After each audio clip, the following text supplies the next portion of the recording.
점점 서구화되어가는 식습관, 활동 부족, 운동 부족, 자꾸만 늘어나는 뱃살, 비만까지. 현대인은 여러 위험 인자에 노출돼 있는데 실제로 우리나라 30대 성인의 절반은 이상지질혈증의 위험에 빠져 있다.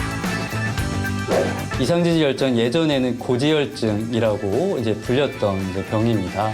그 고지혈증이라고 하는 것이 콜레스테롤이나 중성지방이 혈액 속에 많이 이제 떠돌아 다닐 때를 얘기를 하는 것입니다. 콜레스테롤이 나쁜 콜레스테롤이 높은 경우, 중성지방이 높은 경우와 좋은 역할을 하는 HDL 콜레스테롤이 낮은 경우를 종합적으로 얘기를 해서 이상지질혈증이라고 부르게 됩니다.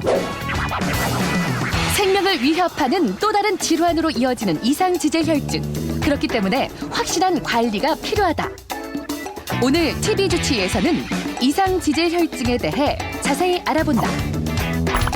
갑상선 저는 최근에는 건강검진이 활성화되고 있는데요. 아무런 증상이 없어서 건강에 자신하고 있다가 검진 결과를 통해서 이 콜레스테롤 수치가 높다는 이야기를 듣는 분들이 많습니다. 지금 한 50 정도 되는 문제된 수치는 아니고 그 나쁜 역할을 하는 LDL 콜레스테롤이 기준이 130인데 이 환자분은 187이었습니다. 고지혈증에 대한 치료를 약물 치료를 계속하고 있고 현재는 LDL 콜레스테롤이 107으로 저희가 목표 범위 130 이하로 조절이 잘 되고 있는 상태입니다.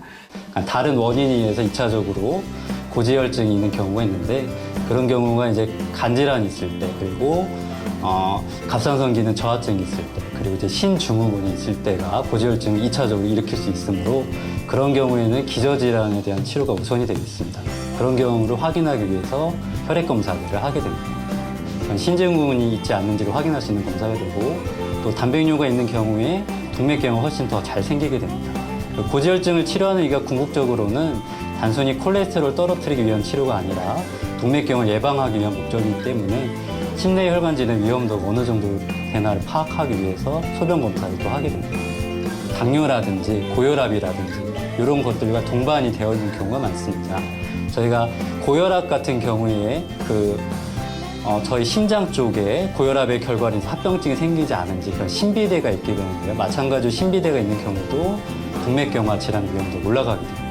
그래서 동맥경화 질환 위험도를 평가하기 위해서 엑스레이 검사를 해볼 수가 있겠습니다. 예, 혈관 탄력도 검사는 말씀 그대로 말 그대로 혈관이 얼마나 탄력적인가를 보게 됩니다. 그리고 나이가 들면 들수록 그리고 당뇨병이나 고혈압이 있으면 있을수록 혈관의 탄성도는 떨어지게 되고 이런 혈관의 탄성도는 추후에 동맥경화 질환과 아주 강력한 연관관계가 있습니다. 혈관 탄성 검사도를 함으로써 동맥경화의 위험이 얼마나 있는지를 저희가 추측해 볼 수가 있고 위험도가 높으신 분들은 더욱더 강력한 고지혈증에 대한 치료를 하게 되겠습니다. 올해 4월달에 이상지질혈증, 생활의 변화로 인해 우리나라 사람들에게도 아주 흔해졌지만 그에 반해서 경각심은 떨어지고 있는데요. 질병의 신호탄이라는 사실을 인지하고 적극적인 치료를 하는 것이 중요합니다. 나쁜 콜레스테롤이 동맥경화를 일으키는 심장에 있는 혈관이 막히게 되면 저희가 협심증 심근경색이라고 하고요. 머리에 있는 혈관이 막히게 되면 저희가 뇌경색 또는 중풍 뇌졸중이라고 부릅니다. 동맥경화를 치료하지 않게 되면은 뇌졸중이나 중풍 심근경색에 걸릴 위험이 2배가량 높게 됩니다. 그렇기 때문에 콜레스테롤이 높은 경우를 발견하게 되면 일찍 발견해서 치료하면 치료할수록 좋다고 할 수 있겠습니다.